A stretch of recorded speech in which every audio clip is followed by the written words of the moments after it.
So, what do you think is the actual difference between you and Hutch in reference to your political outlook for the midterms and 28? Did you see the end of our conversation? I didn't. I only got like 30 to 40 minutes into it. I think at the end of our conversation, I think I kind of sum it up pretty well. He doesn't think that the situation is as dire as I believe it is right now. And he believes that his prescription will lead to like long-term a healthier, better republic, whereas I believe that mine will, and I think that his will take us on like a medium-term path to ruin.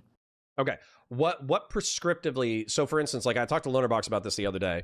And Lonerbox came up with like half a dozen prescriptions that I really liked. They were like reform the pardon power, create a exclusion to the pardon for treason and sedition. Create a DOJ task force specifically for treason and sedition. There was I have them written down right here, so I'll find the other ones. But also have the FCC enforce disinformation laws that are already on the books, and if they're insufficient, pass new laws. And then also codify the 14th Amendment insurrection clause to have a due process, and then follow said due process. And those are the ones that I liked. He also recommended packing the courts, but I didn't like. So out of the recommendations, and he actually said that this is like a legislative priority, like win in 26, get a Democratic president in 28, and these safeguard legislations are the priority before anything else. We must secure the republic before we do anything else. And I'm okay both with the prescriptions and with the immediacy with which he wants to execute them. My question to you is, what is missing from this list of reforms, and how are you going to execute them? Nobody seems to understand this point of like, this is a conservative brain. Oh, but you're like a conservative. Yeah. You're not a MAGA conservative. I need MAGA friends here to explain this concept, okay? You guys, when you talk about this, you always talk about like working within the framework of the system with the best faith adherence to the Constitution. What are the things that we should do in the future to repair our republic? And I don't know how to make your brain work the MAGA way. For MAGA, they go, this is the outcome we want, and how do we get there? This is the meaning of the term, Pisco and your lawyer friends will use all the time, pretextual, right? Is that if I know the outcome I want, I can make any legal reason to get there. And grammatically, at the very least, it'll fit, right? Now, in the best faith, or really, application of law in terms of good faith, maybe not, but like we can get there somehow. Is this how we got the unitive executive theory Sure. going on? Yeah, exactly, yes. Which I'm pretty sure comes from literally from a single fucking sentence in the Constitution, which is retard interpretation. But if you want to get there, getting there is easy. I just need people to want to get there. And then when we get there, or like if they want to get there, then we can figure out how we want to do it. But it's a matter of like, you have to figure out first if you want to get there. But then if you want to get there, then it's a matter of convincing the American public to want to get there, because I don't think the American public wants to get there either. But this idea that like, well, we need a particular plan or thing to do, and it's like, maybe, I guess, but I don't know if we would have the appetite for literally anything adventurous. Like even when it comes to like abolishing the filibuster, which is like a procedural thing that would clearly be like a thing that wouldn't be bad faith to the law or whatever. Like people aren't even on board with that. So. Right, but I think that I kind of am, because I think the immediacy with which the reforms that are needed in order to safeguard the republic are so important that nuking the filibuster in order to do so would be necessary. But not talking about me specifically. The outcome that I think is often assigned to you is you want to punish MAGA such that the Trump cult and the MAGA sycophants and enablers know that they cannot do the kind of shit that they've done for the past decade without consequence. That seems like the outcome that you're pushing for. Am I wrong? Kind of, yeah, but not really without consequence. I just don't want them to ever do it again because the consequences are so dire, right? So I'm trying to punish political behavior in a way that I would ordinarily never want to punish political behavior, which seems to require a little bit of stepping outside of the system that I would idealize. Yeah, we haven't gotten there yet, but I guess that's literally the next question. The next question is, well, I guess what are the punishments? So for instance, you brought up prohibiting... You know what? I have a list, actually. A guy emailed me, and I think that these are all based, okay? Ready? Okay, I'm ready to write them down. Go ahead. Okay. He said, If I were elected president in 2028, just off the top of my head, I would try. 1. FBI seizes X.com domain, raids all of Musk's businesses and residences. His communications with Putin probably violates ITAR and FARA. Don't really care if I can prove it. While we're at it, let me get a golden share for 100% of SpaceX. Number 2, immediately freeze accounts of everyone related to the Trumps and Witkoffs, anyone with a hint of the crypto shit on them. Number 3, deploy the IMEF to El Salvador, depose Bukele or whatever. Presidents can just do that, right? Seize all documentation about individuals held at CCOT, etc. Fuck it, let's have the Marines knock some doors in the Cayman Islands too. While we're at it, Ireland owes me some tax proceeds from our largest corporations. Fuck those guys too. Number 4, send U.S. Marshals to every pardoned January 6ther. Our position being that mass pardons aren't effective. We can just grab them, put them back in jail. No need to tell anybody. Maybe we won't even have timely responses to court orders. Randomly move them around a bit. That's cool now, right? Better yet, let's deputize some trigger-happy new ICE hires to make those arrests. 2 birds with 1 stone, right? Next one, arresting random people. Fuck it. There are thousands of pending habeas petitions for illegally arrested Americans, residents, and aliens currently held by ICE and CBP.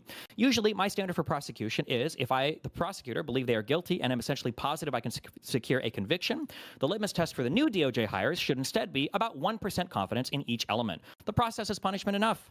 Next one, we can establish deterrence elsewhere too. I am extremely pro-Israel, but Bibi seems to have decided that he's a Republican. I'll address the Knesset and let them know this is the last time any American official ever speaks to any Israeli official until every party in their entire ruling coalition is in the minority and all of their leaders are private citizens.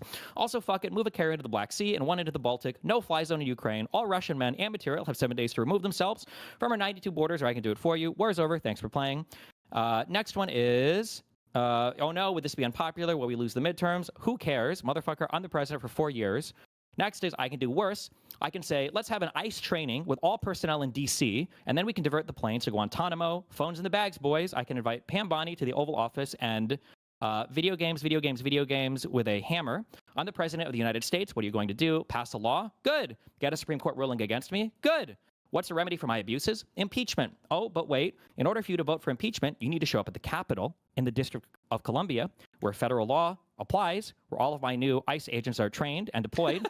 Sure, would be a shame if I pardoned somebody who happened to video game a congressman, huh? One weird trick. Don't like that threat? How about you pass a constitutional amendment eliminating the pardon and closing a couple more loopholes? Deal? The Democratic nominee is anything short of Lucius Cornelius Sulla. Our republic is over. I'd give it a 50-50, even if we do go hard. Fuck the populares, restore the republic. That's the most like Fed posting black pill bullshit I've ever heard in my entire fucking life. Is this an Overton window? Is this an Overton window shifting argument? Is this a the guardrails will hold argument, or is this a real argument?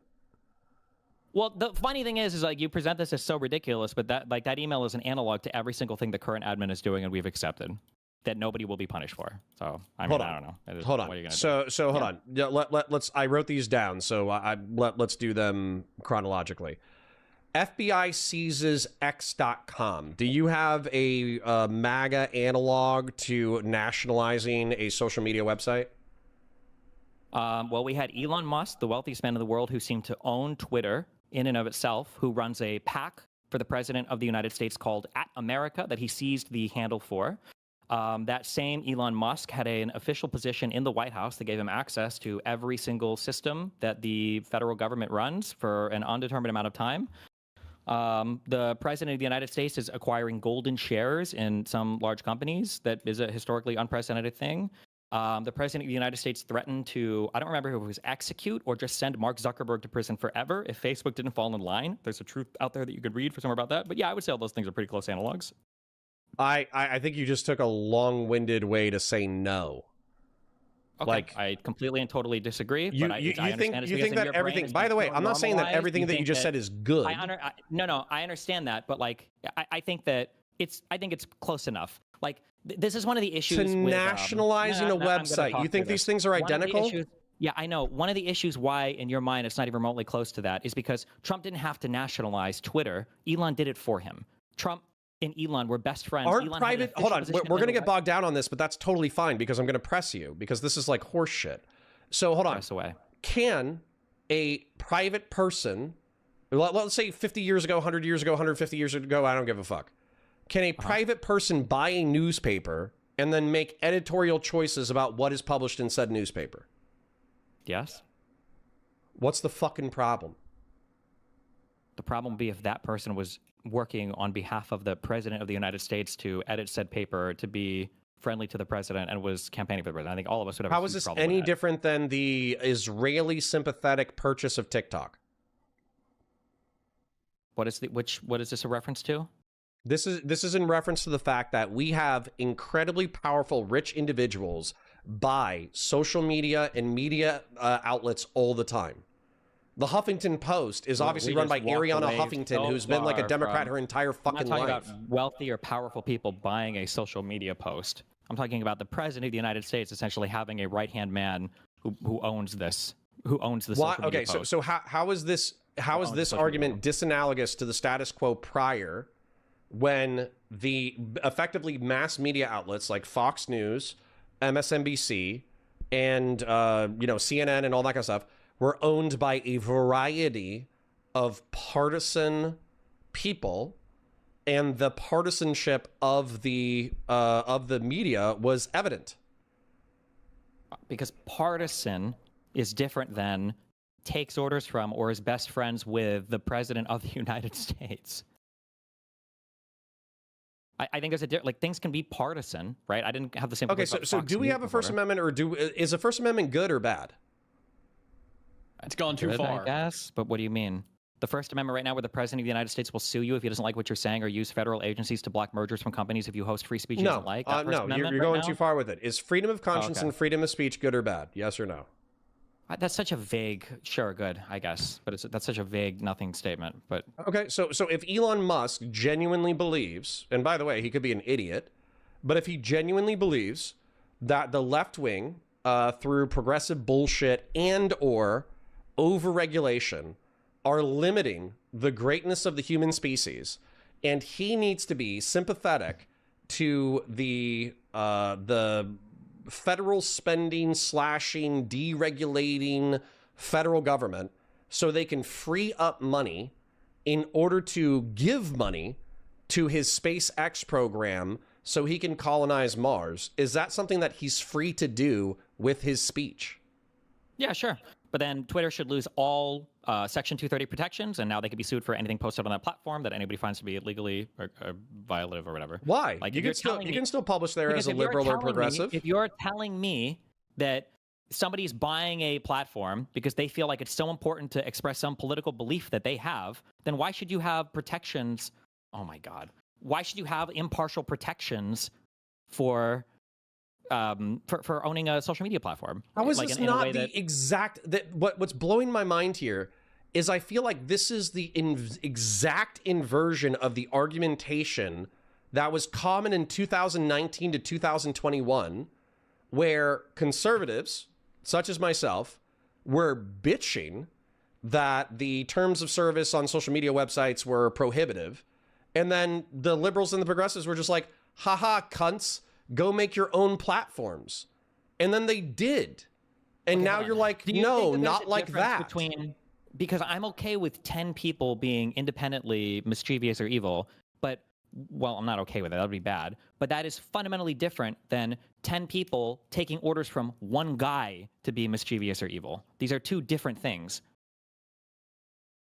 Okay, but I'm trying to balance. I agree with you. And if there's a mischievous or evil or conspiratorial attempt to overthrow the Republic of the United States, that should be investigated, prosecuted, and those people should be incarcerated. Okay, I don't know where we disagree in that.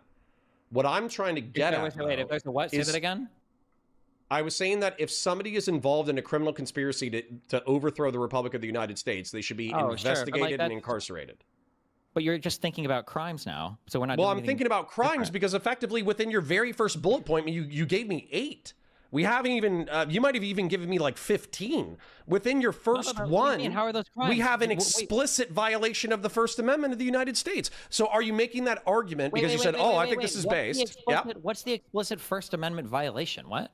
First of all, the First Amendment is not a law also. What do you mean? What is the violation you're talking about? Through what justification are you purchasing a social media website and moving it from private to public? First of all, I think it was about SpaceX, but let me check. Hold on. FBI. I think the first one was about X.com. No, he said, while we're at it, let me get a golden share of 100% of SpaceX. There was one before that. Well, the FBI seizes the X.com domain, raids all of Musk's businesses and residences, his communications with Putin, probably violates ITAR and FARA, but I don't care about it. Or FARA, okay, sorry. so hold on. There's things in there that I like. So, for instance, if you had suspicions that Elon Musk violated ITAR or FARA, then write up warrants, investigate his properties. I don't know what. Yeah, wait. I don't know what the point of this conversation is right now. What the point is that you guys have lost the fucking plot, but you're acting like you haven't.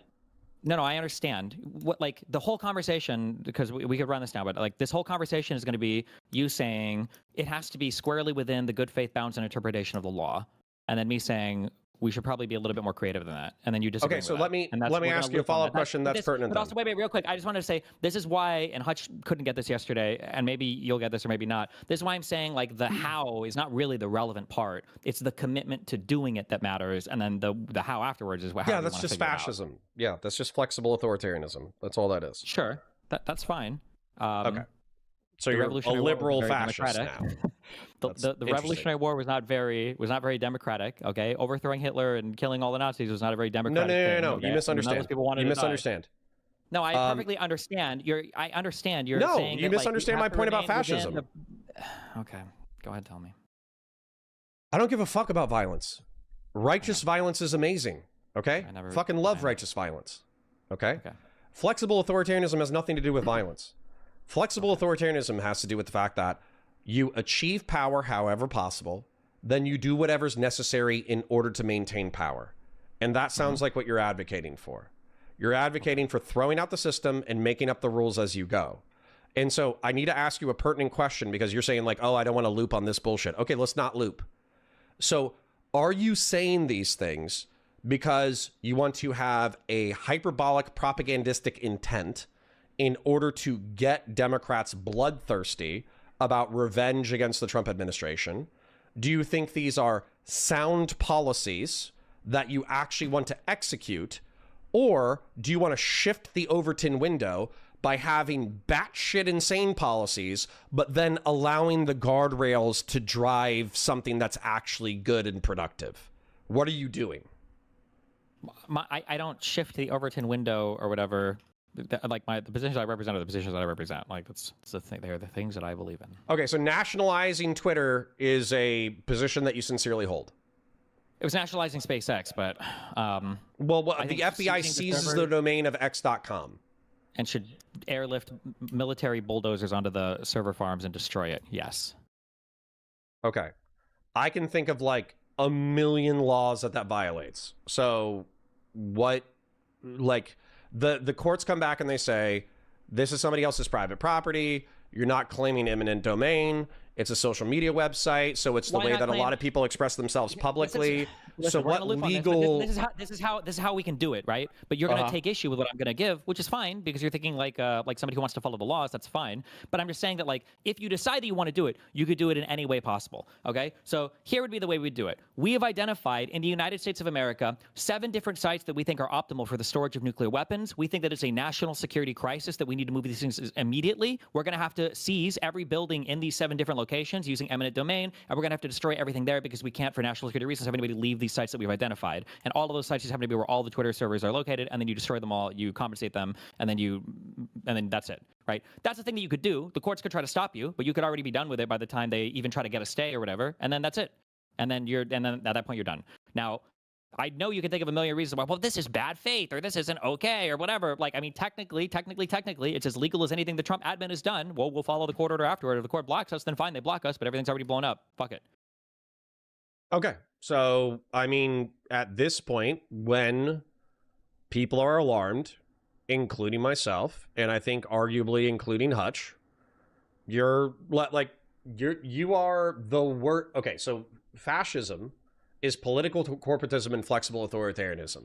So political corporatism is advocating in the nation state's body and treating it as a single biological organism.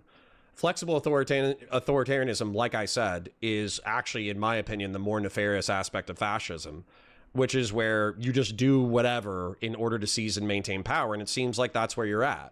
So do you have a time limit on your liberal fascism? Do you have an environmental limit on your flexible authoritarianism?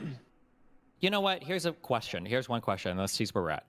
Yeah. If the Liberal Party in the United States of America were to conduct itself like the Conservative Party for 10 years, and the Conservative Party also didn't change course, do you think this country would, like, in an accelerated manner, head to complete and utter devastation? Yeah, I think it would implode. Okay. That's the issue, okay? So whatever is necessary, whatever action needs to be taken that's necessary, that makes the Conservative Party realize, oh, we can never, ever, ever behave in this manner again, because the results would be ruinous for us and our party and for everybody involved with it. Or if somebody wants to do it, fine, but I'm not going to be involved with it because I don't want to suffer the consequences of whatever that thing looks like. I have not heard a single thing from any of the libcucks, including you, Counterpoints, okay? I haven't heard a single thing that in my mind would disincentivize that future behavior. And I don't think investigating people for criminal conduct... imploding the Republic is not a disincentive to you going through that behavior?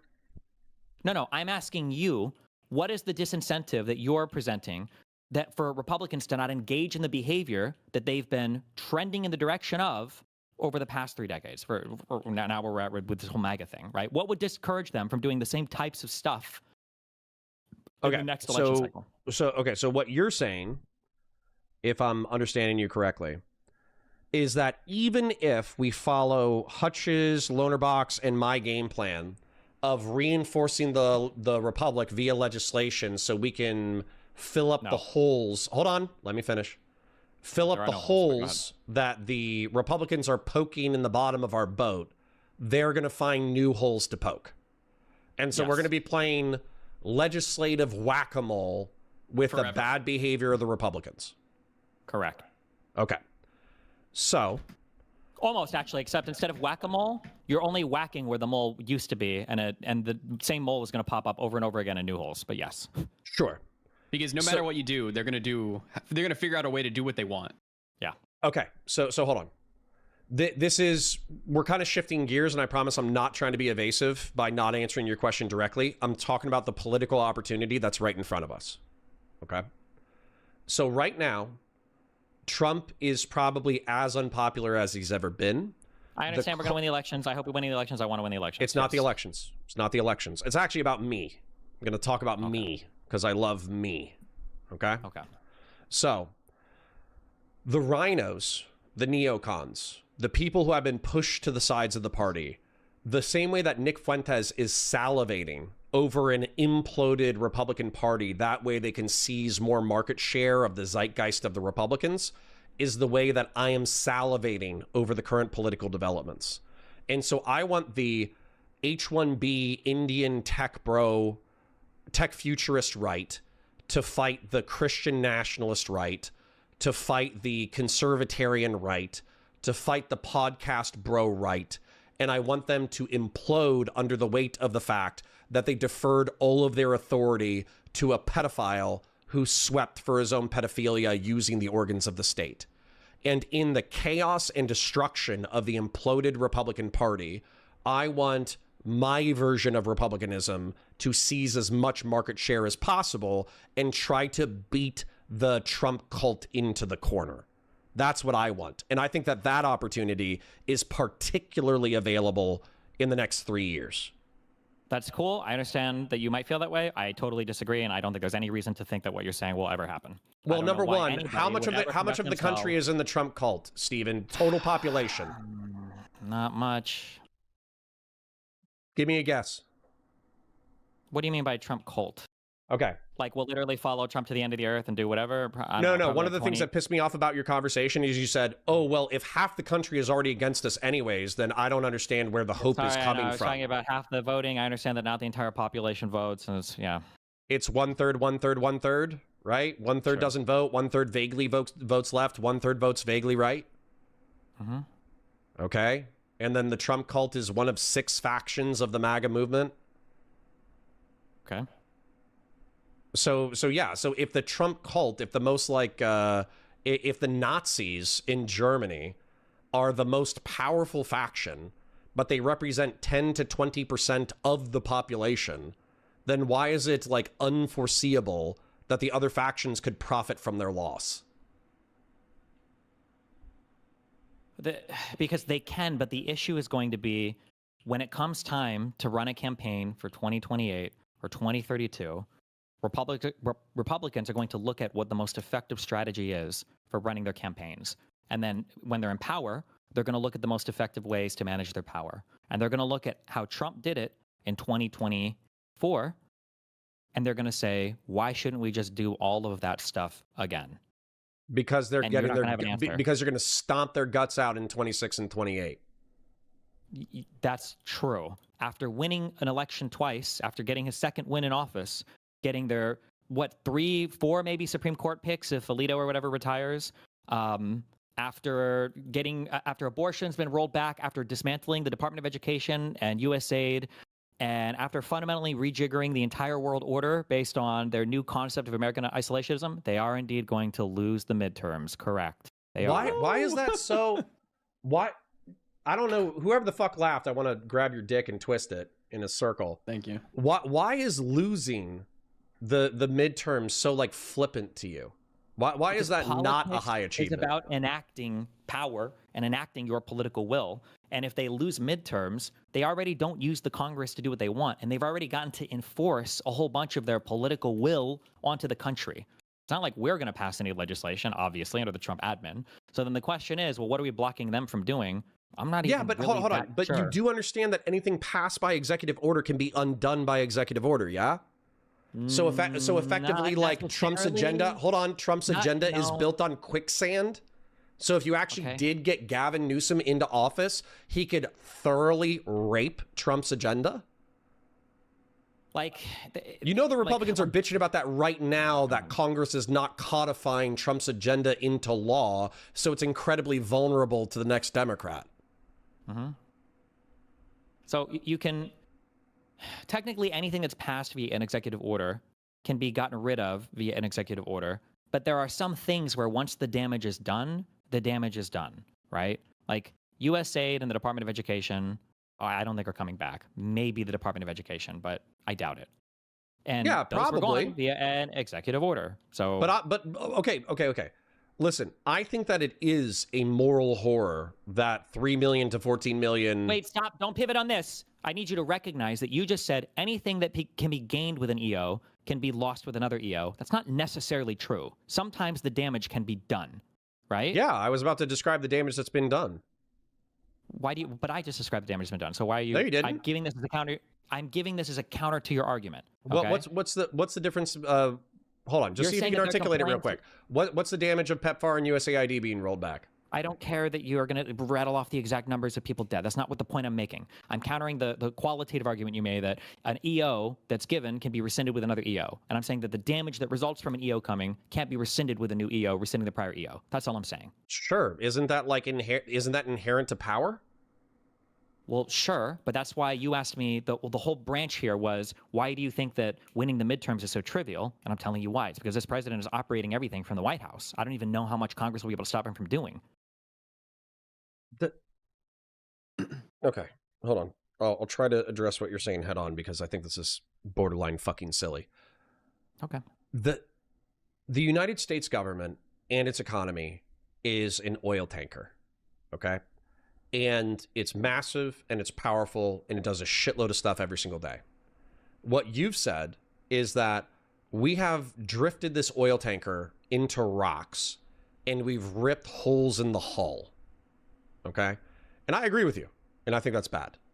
However, what I'm saying is if you look at the damage that's being done to this metaphorical oil tanker, we have the ability to seal compartments, and the oil tanker is still afloat and capable of executing 98% or 95% of what it was executing before.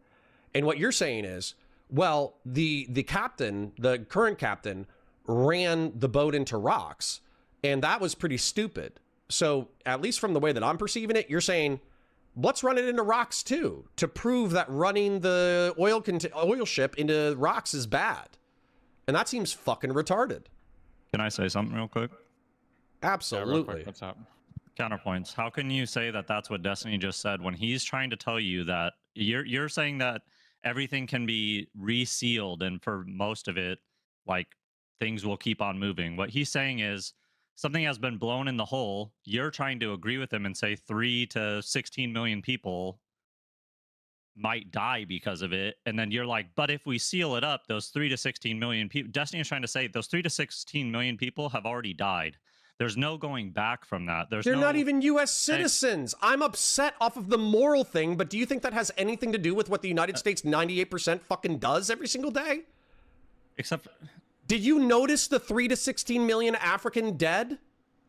If I hadn't brought them up, or if news articles hadn't brought them up, would you even fucking notice? Hold on, I was only countering the point that just because stuff is done by executive order and can be rescinded by executive order doesn't mean that that's a good thing. There is no incoherence in this point, and you are imagining an incoherence.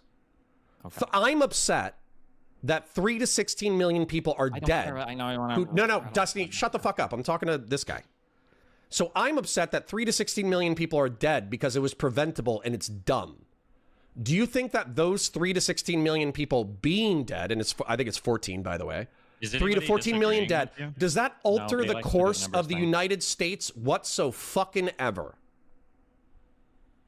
Does it affect the United States? I would say that probably there's, I don't know the numbers, or wait, if there's that's a big question. It doesn't even matter. It's not relevant. Yeah, okay, yeah, you're right. The answer is negligible. That's the correct answer.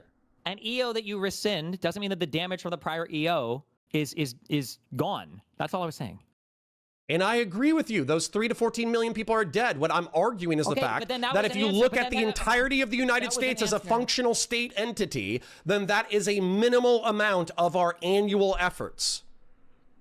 Sure. I was just saying that you asked me, this whole branch is started from, you asked me, why do you not feel like whoop-de-doo over winning the midterms? And that's why, because there's a ton of damage the Trump admin will do in 2 years, and will do in the last 2 years, even if we have both. I don't even know if we're slated to win the Senate, but even if we have all of Congress. It's pretty far out there to win the Senate right now. Okay, but here's an easy counterfactual. Here's an easy thing that could stop me right now. Like, what do you think? I can think of one answer. What do you think would have changed if we would have had the House and Senate over the past year?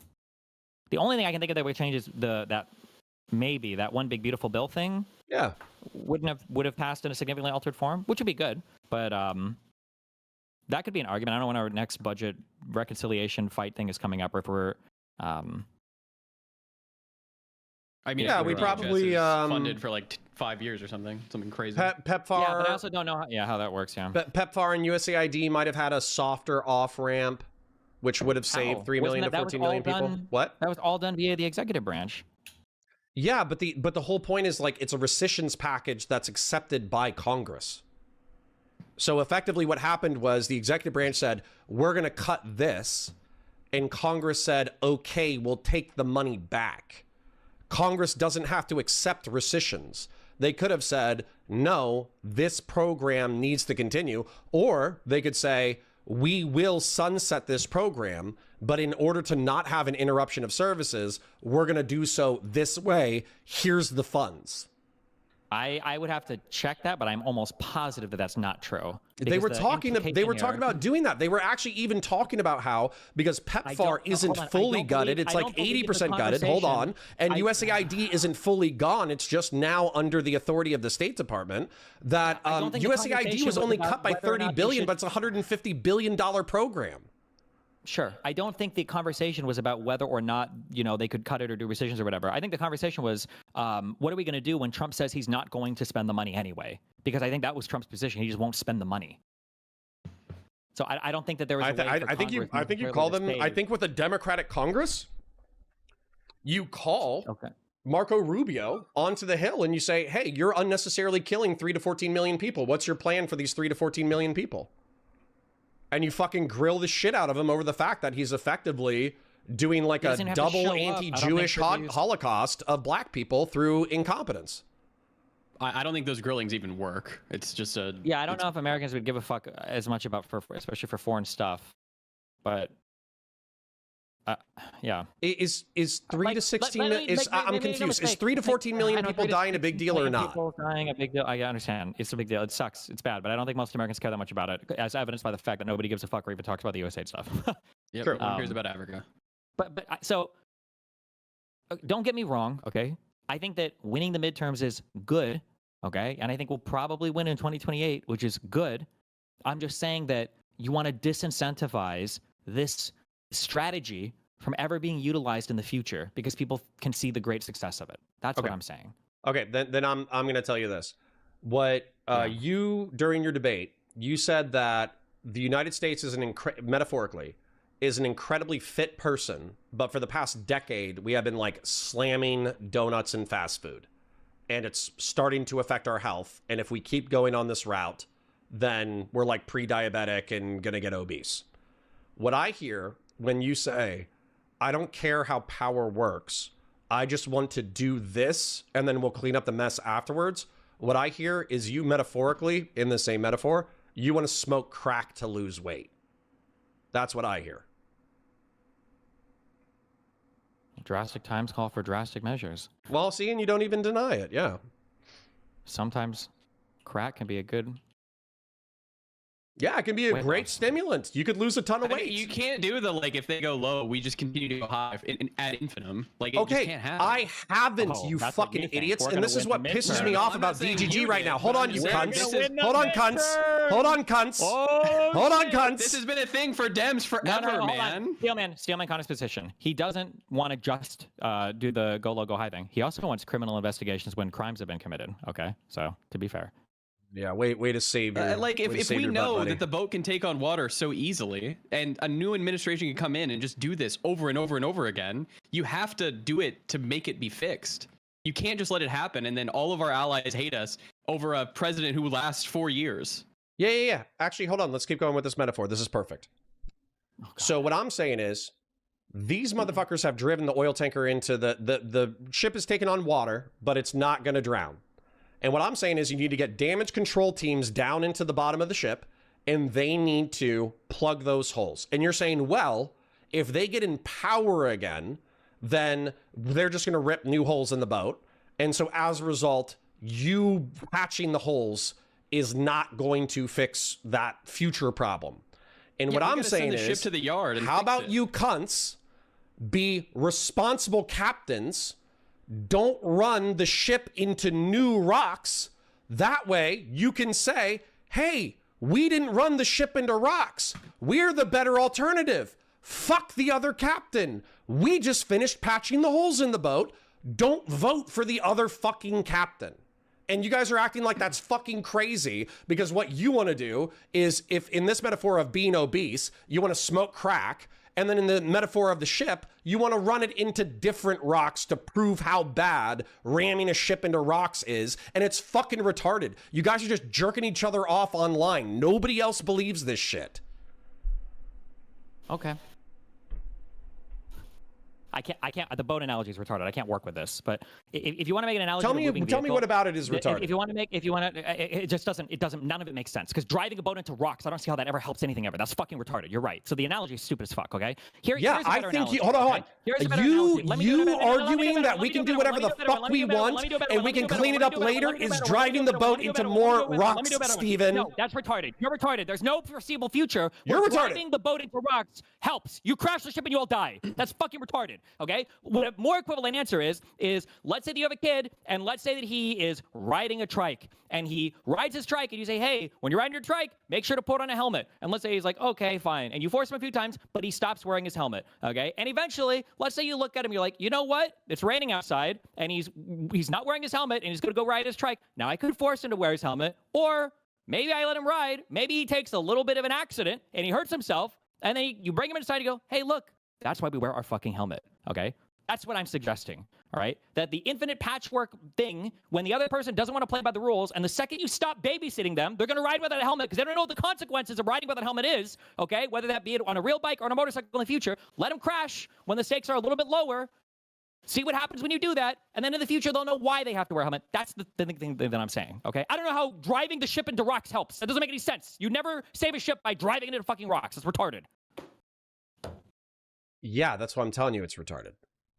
It's shrimple ass, Connor. Shrimple ass. Man, I'm going to come down to Miami and I'm going to fist fight all you cunts. So anyways. Yeah, wait. Can you just answer my... No, you got to answer my original question. Just answer my original question because you evaded it. You dodged it. My original question was, can you tell me What is the thing that you guys are suggesting? Because, by the way, I don't like my answers, okay? I think they're pretty bleak, and I agree with that. And I don't even know if they'd be politically popular. I agree with that. But tell me, what are the suggestions coming from the other side that would inhibit conservatives from acting this way in the future? Well, I think that we went over all of the safeguards that we wanted to put in so they wouldn't be able to act that specific way. Give me one. Putting in a pardon exception for treason and sedition. The president can no longer pardon treason and sedition. I say get rid of the pardon. The president can no longer pardon treason and sedition. I think that it was disgusting that Trump did that, but I don't think of all the things he's done that's like been the biggest threats to the Okay, but you're hold on. Country.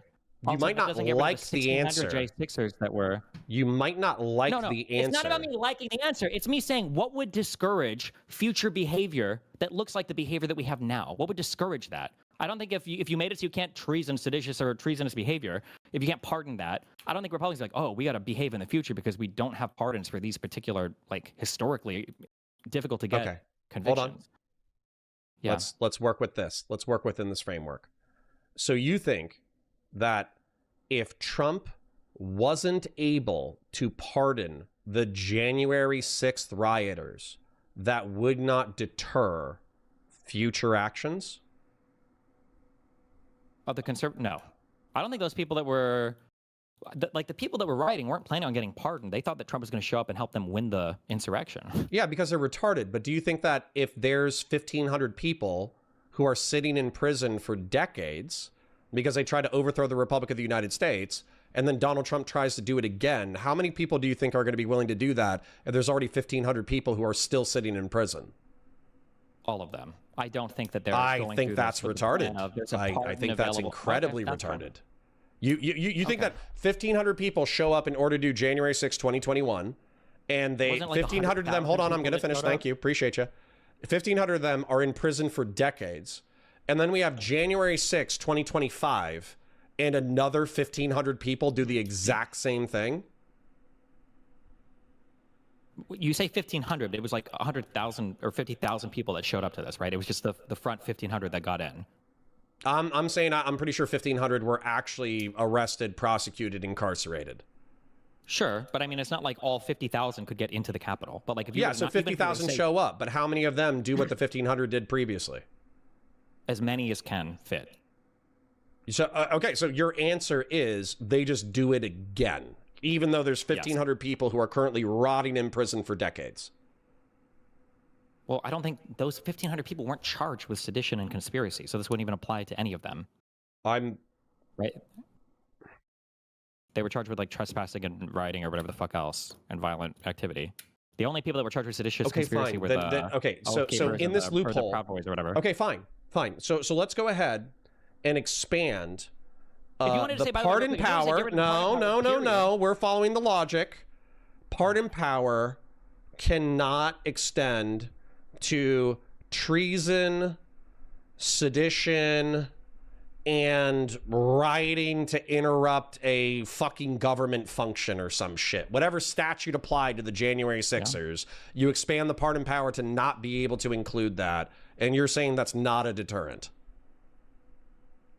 I don't think that people that are committing crimes like that or enacting things like that are thinking with the wherewithal of like, I believe that if I get arrested and this gets fucked up, that President Trump will pardon me in the future. Because in their mind, this is like an all or nothing thing, right? I think this is bullshit, but that's okay. Let's move to the next example then, since you don't like it. Practicality. Since you don't like it. Keep in mind that, okay, hold on. Wait, because I'm letting you get away with way too much loaded shit without loading mine stuff in the opposite, okay?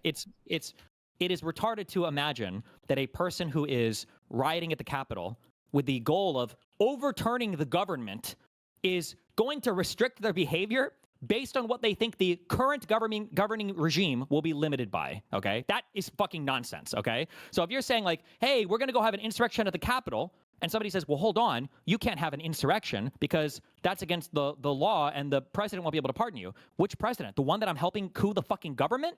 he just won't have me arrested, right? This whole line of argumentation is actually fucking retarded, okay? I just want my opinion to be clear on that. You can have your opinion, but I would make sure mine is clear on that, all right? Okay, so hold on. The coup fails. That requires like a constitutional the coup fails. Right? No, you reframed it.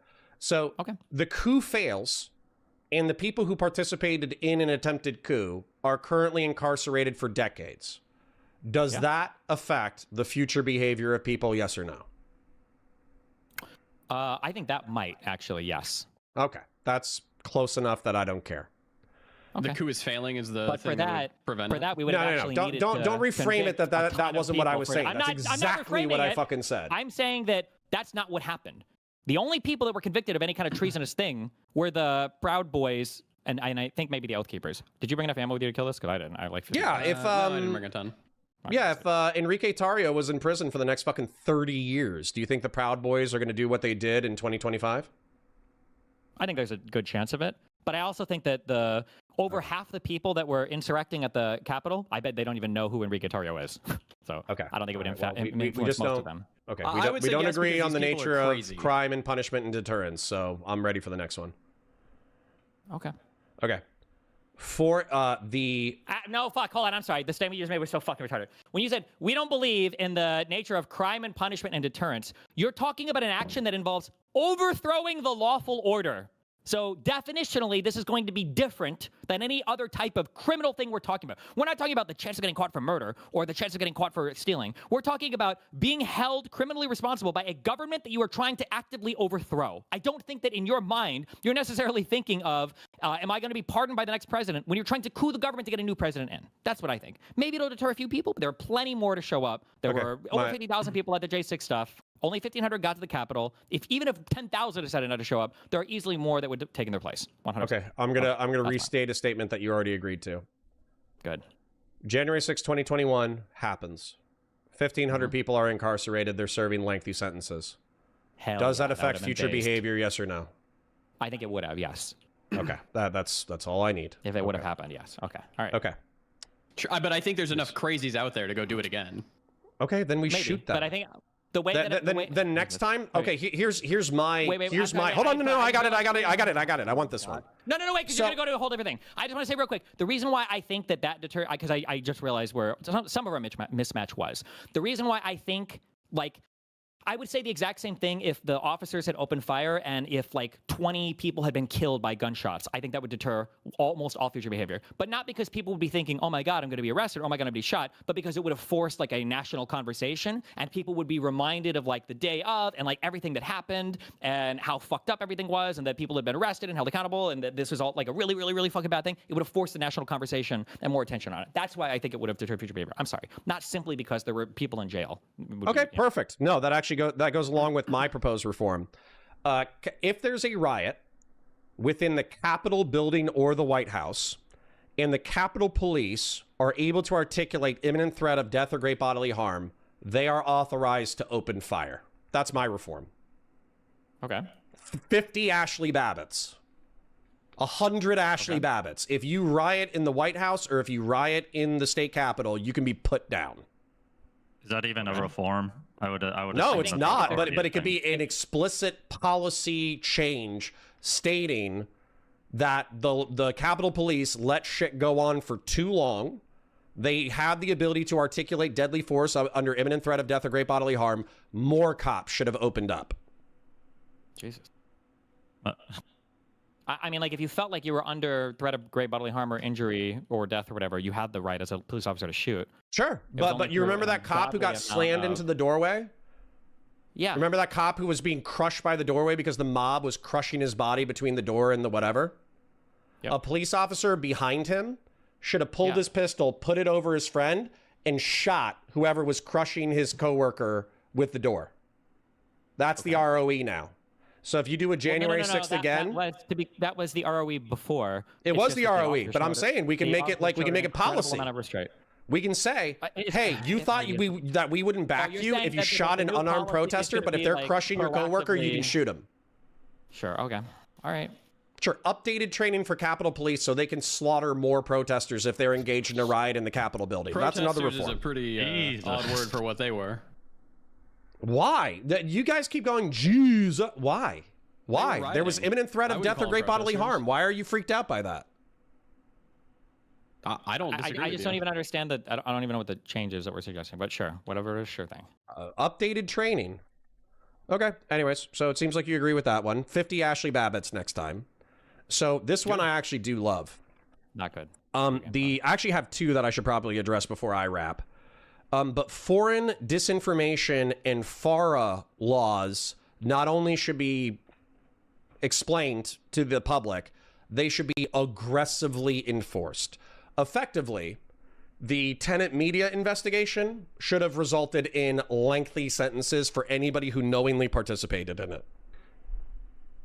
Yeah, I would agree with that. Okay. Do you think that that would disincentivize future disinformation campaigns in the United States, sponsored by a foreign rival? If we actually enforce stuff like that, yeah, I think it would be. I think that's a really, really important thing we need to do. Yes. Okay. This is the other one that I wanted to address that I think is important. So a codification of the 14th Amendment insurrection process and an execution of said process. So let's say that they say, oh, well, this power is delegated to Congress. How? Do we have a committee that establishes whether or not somebody is guilty of insurrection, even if they're not guilty of underlying crimes? Do we have to vote on it 51-49? Do we have to vote on it 60-40? But whatever Congress comes up with in order to enforce the insurrection clause of the 14th Amendment, codify it and then enforce it. Sure. Even retroactively for January 6, 2021. Yeah, you can't do that, but I mean, like, you can have. Why couldn't you? If they hadn't been pardoned, or if they hadn't been adjudicated. It's a principle of something called fucking ex post facto or some bullshit. But I don't remember what it's called. You can't make a law retroactively apply. Basically, I think ex post facto is the word. Good. I hear you. The only reason why I would push you on this, I'm not going to lose any sleep if I'm wrong. I don't care if I'm wrong in reference to this argumentation. I would say the 14th Amendment is already on the books. The reason why it hasn't been enforced is because nobody understands the enforcement mechanism. So codifying. Yeah, there's a creative. Okay, yeah. So codifying the enforcement mechanism has nothing to do with whether or not the law is already on the books. At least in my opinion, that's what I would argue in court. Sure. The only punishment, though, for that 14th Amendment is that you just can't hold a future office. Which is fine, but hold on. Think about this, because this would actually enable. When you guys talk about Nuremberg 2.0, I get actually kind of fucking annoyed, but that's okay. That is what would be required for Nuremberg 2.0 or Truth and Reconciliation, whatever they call it, Truth and Reconciliation Council. You would need to codify the process of the 14th Amendment insurrection clause, and then you would need to enforce it. So that's like the first step. And you guys are like LARPing about Nuremberg 2.0, and you're not even thinking about the first step. Okay. Nuremberg has nothing to do with the 14th Amendment or any of the resulting consequences from the 14th Amendment. But if it really makes you think there aren't plenty of fucking people? You think there are plenty of people that aren't listening to you when I ask what do they want? They say Nuremberg 2.0. I'm sure there are people that say it. Sure. I think I've heard you said Nuremberg 2.0. I think you said Nuremberg 2.0 in a debate that we did together. I wasn't making fun of you for the Nuremberg 2.0 thing. Well, I was kind of making fun of you. I was making fun of you for implying that, like, I was making fun of you for saying that, like, the first step is bringing back Section 3 of the 14th Amendment. I don't think that has much to do with. If you want a Truth and Reconciliation Council that actually holds the Trump administration accountable for its crimes, how would that not be the first step? Because there's nothing criminal about it. All the 14th Amendment would prohibit you from doing is if you were a prior oath taker, you cannot hold future office. That's the only punishment. Wouldn't that be good for the Republic? I mean, I think it would be, yeah. And wouldn't that potentially deter future people doing that? To bring that back? Yeah, no, I think it'd be a good change. Wait, I don't even know what the fuck you've mind fucked me into arguing. I think it'd be a really good change. I don't disagree with any of that. Cool. Cool. So to be clear, even if you won't concede this, the only thing is that it would require a whole new constitutional amendment to do it. But I think it'd be a good change. Yeah, of course. I don't think so, but that's okay. Would not require a new constitutional amendment to undo a prior constitutional amendment. Actually, what constitutional amendment are you undoing? Right now, you would be undoing. You want to change the 14th Amendment? No, I don't. What's 14th Amendment Clause 3 state? Well, right now, the Supreme Court has said that the only way to enforce that Section 3 is with a statute from Congress. Congress has to enforce it. Statute from Congress? I don't know if you call it a stat. I think it would be, or a law or something, but yes, Congress has to pass a thing. Yes. I hope right now in your brain you're thinking that sounds really retarded, because it is retarded. But yes, that was because in the thing, their retarded argument, and I agree it's retarded, but if you look at the 14th Amendment, there is a clause that says that you can remove the injury or you can cure the injury or whatever by having Congress pass a law saying we forgive these people. But Congress, so this is the last sentence actually, but Congress may, by a vote of 2/3 of each house, remove such disability. And Roberts and the rest of the retards on the Supreme Court interpreted that as well. If Congress has the ability to cure that disability, then it must be Congress that enforces the disability, even though but couldn't you infer? So what I would infer, this would be my line of argumentation. What didn't Colorado effectively state that they appointed a council of experts to determine whether or not Donald Trump and his ilk had conducted insurrection? They made that determination. Court where it was adjudicated, they made that determination, but it was not in a federal court ever that adjudication was made. Well, correct. Yes. But what I'm saying is they made that adjudication, and then therefore they use that as justification to remove Trump from the ballot. Why couldn't Congress say, well, it's up to Congress to cure? If it's up to Congress to cure, then it's up to Congress to kill. I don't know. And so they could say, okay, well, the way that Congress is going to do that is we're going to appoint a bipartisan council of 12 congressmen who effectively adjudicate, whether or not somebody has committed insurrection, and then they determine it, and then that's it, and then that person is barred from office. I don't think that requires new legislation. I think that requires them just saying this is how we're going to do it. Correct. Yeah, no, they could do that right now, sure. But they could literally just do it right now. Like Congress could pass a thing tomorrow and say, by a vote of 2/3 of each house, we have decided that all of these people were engaged in insurrection or aided in insurrection, and now they're no longer able to hold office. They could just do that right now under the current reading of the thing. Okay. Yeah. Okay. So the main thing that I want to point out through this conversation, because I think one of the main contentions is that you are accusing Hutch, me, and Lonerbox by proxy of only wanting to patch the holes in the boat. But what I think that we've articulated, because I brought up like 3 bullet points that are reforms that Lonerbox, to his credit, brought up. And I think not only do they patch holes in the boat, they prevent us bumping into maybe the same rocks, but at least we're not bumping into the same rocks in this metaphor. We could bump into different rocks. Yeah, sure. Yeah. But at least we're not bumping into the same ones. Yes, but what I'm saying is, like, I don't know why if you want to roll the analogy thing, okay, you know how people create hacks for games and then the anti-hack people have to create like an anti-hack, and that's like an arms race back and forth? Yeah. I don't want to be in an arms race with the other party insofar as rule of law is concerned. We should all be in the same playing field.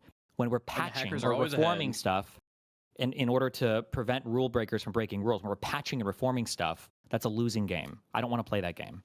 Okay, but how are you not saying I'm going to deter their hacking by hacking myself? I am saying that. Yeah, isn't that retarded? Isn't that how you break games?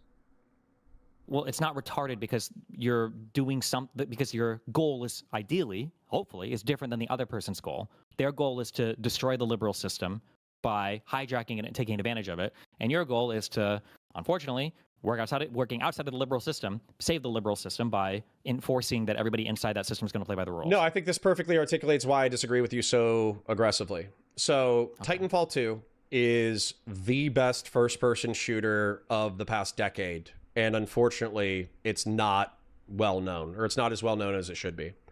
And it was beloved by its community for years after its creation. And hackers ruined it for months or years. And Respawn, because they didn't have the assets, they only put 1 or 2 people on the patch team. And so the game was unplayable for months. So the reason why I'm articulating this history is, number one, I love Titanfall 2, and you guys should go play Titanfall 2 immediately. However, if somebody told me, well, the way that we're going to fix Titanfall 2 isn't by patching and aggressively banning hackers via the 14th Amendment. Instead, we're going to hack it ourselves so we can teach the hackers that hacking is bad. I would be like, that's the dumbest shit I've ever heard in my entire life. And anybody who's trying to play the game is going to stop playing the game, because the malicious hackers are going to be hacking. The virtuous hackers are going to be hacking, and anybody who's playing the game isn't going to be able to play the game. And that's why that's dumb as fuck. Well, they actually do this. They put people into hacker cubes. Maybe not for Titanfall 2, but like if you're seen hacking in like, I don't know, fucking like Battlefront or whatever, you're going to go in queues with only other hackers. It's also, the issue is that like it's totally disanalogous. It doesn't work here because why? You can never. It was your analogy. I just went with it. No, but because you're talking about like what I just told you was that I don't want to be involved in like the arms race between. Yeah, you don't want to be a patching cuck. You don't just want to do patches. So, but the issue is that like people hacking in a game is never going to disincentivize other people from hacking in the game, right? Like that doesn't make sense from like a queue to queue. You don't play with like the same players over and over and over and over again. Now, because of the way that matchmaking works, you're getting like you're rolling like a new country every single time. So there's no like learned behavior, you know? Okay. If we to go with a tit for tat thing. What do you mean? Okay, hold on. Do you think that if a person hacks in a game against another hacker, that other hacker is going to be like, wow, that guy hacked against me. I think I'm probably never going to hack again. No. Okay. Do you think that in our system, if conservatives thought, ooh, if I'm like working heavily with this Trump coin shit, I might have literally every fucking asset I own seized, and I might be under criminal investigation for the next decade. Do you think that would disincentivize them from engaging in that behavior? Yes. Okay. So that's the difference, right? But prosecuting people for corruption isn't the equivalent of hacking. It's a part of the game. Corruption is not a crime, and crypto coins and owning Trump coin and being involved in rug pulls and all that bullshit is not illegal. Then let's make it illegal. That's fine, but you can't ex post facto make the prior engagement with it illegal. I don't give a fuck. And by the way, this is one of the things that actually consistently pisses me off about the conversations that we had. What was it? About Hunter Biden. It is basically like, oh, well, it's just nepotism and cronyism, so who gives a fuck? And Trump is substantially worse, so definitely who gives a fuck? And my solution is, let's make a rule prohibiting this behavior. Do you think that it's possible for you to make so many rules prohibiting behaviors that future Republicans that see MAGA as a template just will have no options or no place to go? They'll be like, fuck, I guess they patched everything. Like, do you think that's possible? No, but I think there's glaring exploits right now that must be patched. How are there glaring exploits in a system that's been running for hundreds of years? Crypto and public bribery and basically all that shit. All that shit needs to be codified. Would be significantly improved? What's that? You think that absent crypto, the current administration would be significantly improved? Yes, I think that a lot of the things that you don't like and I don't like, to be clear, would still happen. But I think that we wouldn't have arguably tens of millions or hundreds of millions of dollars, maybe billions at this point. I think it's billions, laundered into the Trump administration exclusively so he can reward the people who are helping him do the money laundering. And I think that is such an obvious black eye to the presidency of the United States. It's borderline horrific that it wasn't prohibited prior to his presidency. Do you think that it would have changed any of the ICE behavior? No. Do you think it would have changed the invasion of Iran or Venezuela? Maybe. I don't think. Okay. Maybe. I don't. A lot of the donations are coming from the Gulf states. Do you think that we invaded Venezuela or we invaded Iran because Saudi Arabians are buying crypto from the Trump Foundation? No, but I think the Saudis, the Qataris, and the Omanis, and the Israelis, they might have said, hey, we gave you billions of dollars. Iran's a pain in the ass. Can you kick Iran's ass for us? Yeah, and Trump might have said, okay. That, right? Qatar literally gave him a fucking $500 million plane, right? It's not like they need crypto to do any of that. Sure, but that should also be prohibited, right? Foreign nations should be prohibited from gifting hundreds of billions of dollars worth of shit to the president of the United States in consideration for geopolitical or trade considerations. Sure.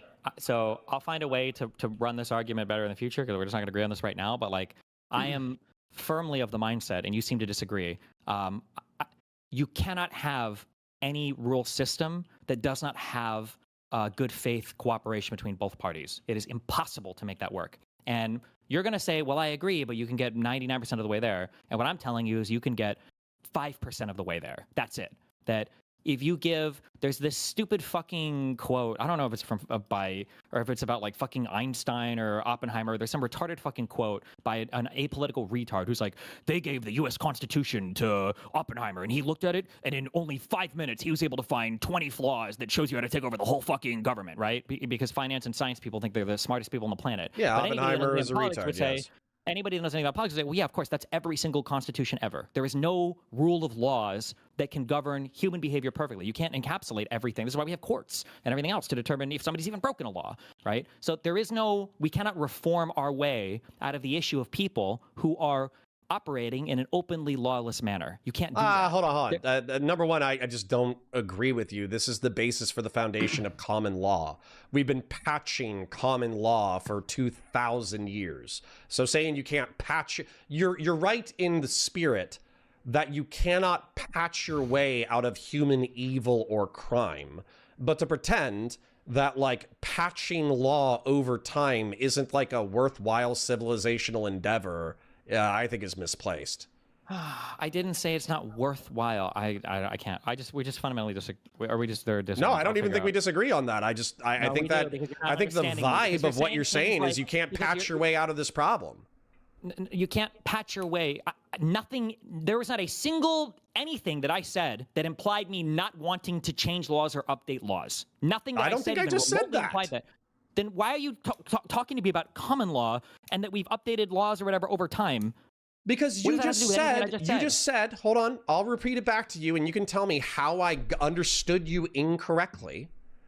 You just said that if an opponent is not even interested in abiding by the laws, it doesn't matter how many patches you put into the legal system. Correct. Okay.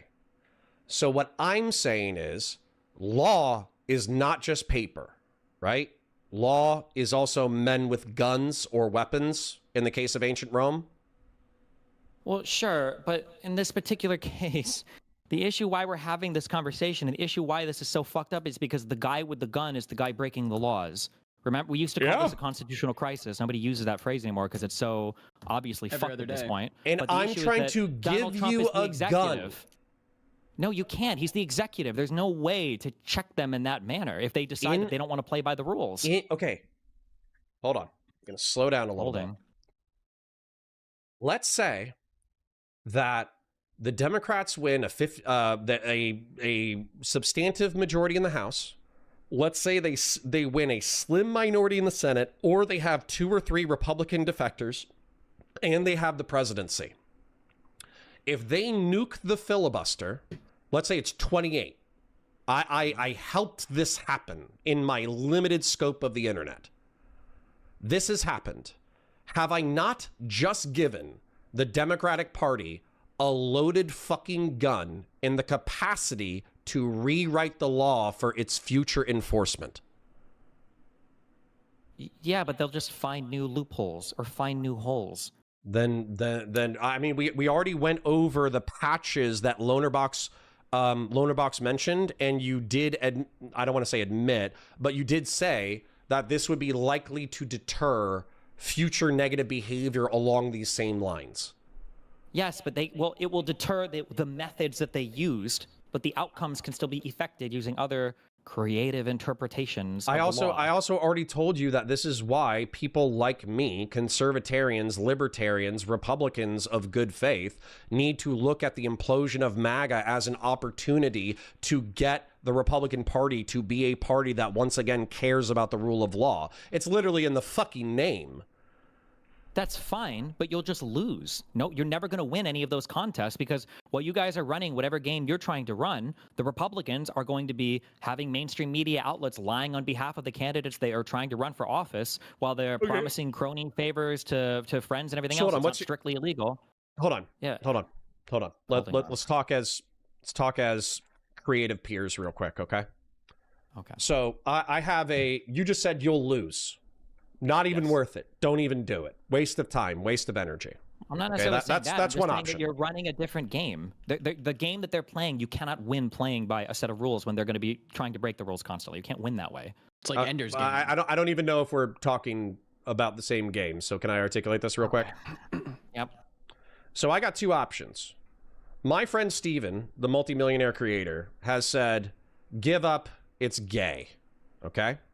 Yeah. And I am currently, through Warhammer 40K and political live streaming, despite having a very small audience, I am making enough money to pay my bills, and I think I'm going to grow over time. And then not just that, I'm thinking about copying the Pondering Politics model of posting 3 10 to 20 minute videos a day from a conservatarian anti-Trump lens, ranting about current events. And there are people who have followed this business model, and it's been incredibly lucrative.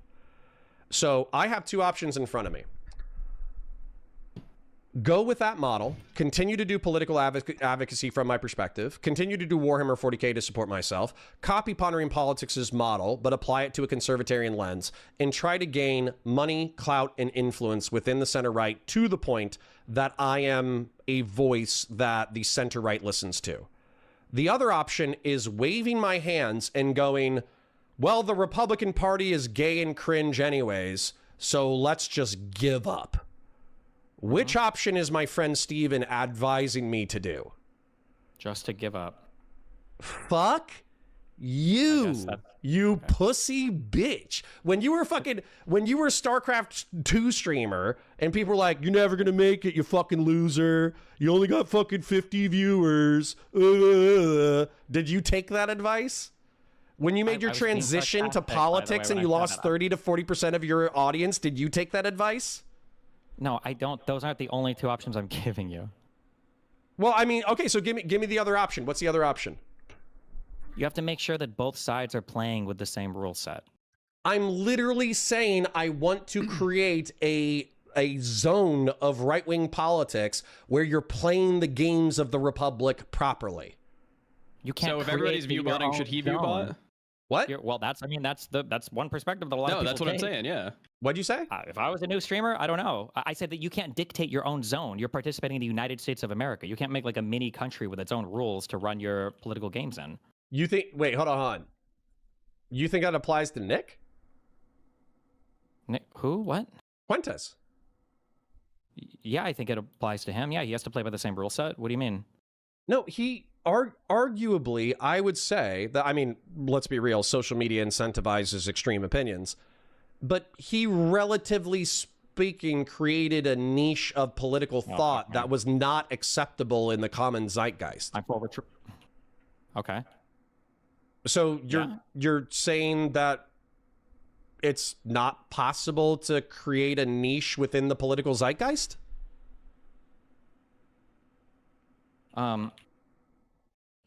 Not while one side is playing by a completely different set of rules. Since when is this a binary? We're a country of 330 million people, and each binary side of politics is made up of multiple caucuses. Okay, I'm not 100% sure what you're... What I'm implying is that there's a shitload of different kinds of Republicans. They're not a monolith or a binary. I understand that, but we're and also, my version of politics was popular 20 years ago. Yeah, and it's changed. It's gone in a different direction. That version of politics died. It's not competitive anymore. There are new rules now for how... If it died, why are we bombing Iran right now? What? Probably because my version of politics still secretly pulls some strings in the background, because they actually have a shitload of power brokers, because a shitload of powerful, wealthy people still believe in those politics. Related to what we're talking about. What this is related to is we were talking about having influence on future politics, and you said just give up, and then I started pressing you on that. I didn't say just give up. I said that I sarcastically agreed with you because that's not my advice. Okay, so what's your advice? You have to get the other side to be willing to come back to play in the same rule set. That's what I want to do. But you can't do that by playing within the old rule set that they're no longer constrained by, right? Okay, so hold on. Let's make this not hypothetical.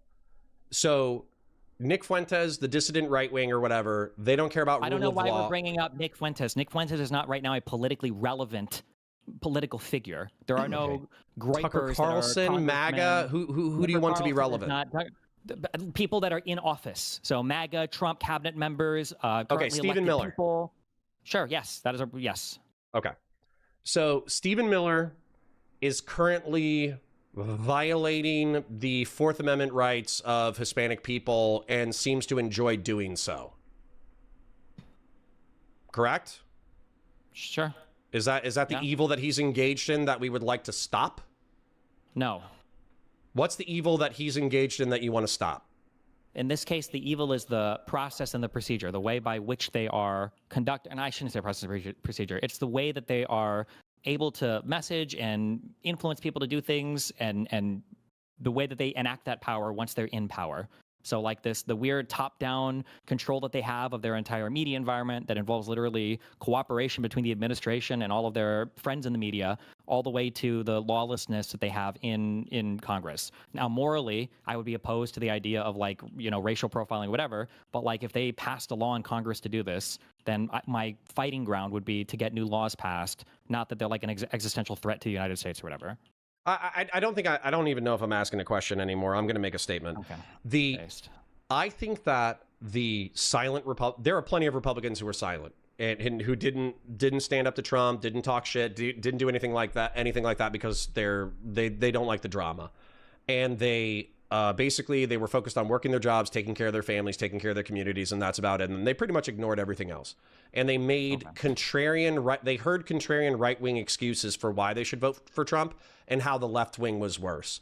But I think that anybody who pays attention to politics, who doesn't realize that Trump was a uniquely bad, retarded piece of shit who fucked up so much stuff that even he believes in, it's laughable. And I think that the Epstein files and the sweeping for the Epstein files is so fucking bad that even a shitload of Trump cultists are starting to cannibalize the Trump administration. So I think that it is a perfect time as a Republican who was silent to, and I wasn't silent, but let's say that you were a Republican that was silent, was to come out of the woodwork and say, hey, I was never really a fan of this guy. He's kind of a piece of shit. He kind of fucked everything up. And I don't really like Andrew Tate, Nicholas Fuentes, Tucker Carlson, and name and alt media, Tim Pool. I don't like these motherfuckers representing me because they're clearly hypocritical, lying, disingenuous sacks of shit. And we need something better. And then trying to build that something better. What's the problem with that? How is that not advantageous to the country? It can be, okay.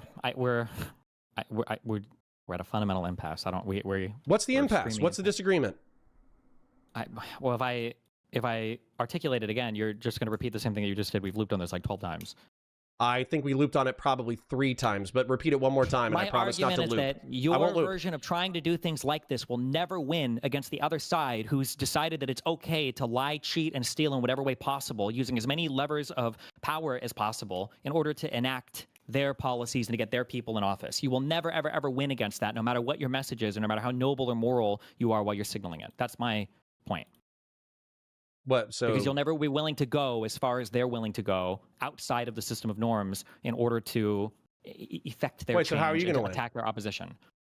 That was the whole point of our conversation. It was the whole point of the conversation. It doesn't matter. I don't want to go back to the video game metaphor. By moving outside of the system of norms to punish that behavior, to demonstrate that if you're not going to be a cooperative partner in democracy, then the other side won't be a cooperative partner in democracy. So everything's going to go to shit, and you're not going to have. There's nothing to be gained from doing that. So everybody should just play by the rules. Okay. I'm gonna stick with my hacking metaphor. I'm Gucci. I'm tired. What else? What else? I don't know. It's your time. You're in here. What else? No, I mean, that's what I got. I talked to you about Epstein being an Intel asset. I talked to you about national identity and continuous cultures. I talked to you about blackpilling and Fed posting in reference to 26 and 28. I don't think I moved you, but I also don't think I expected to. So I said everything that I wanted to say. Okay. Why I love you? I just wanted to spar. I just wanted to fight with my autistic internet political friends.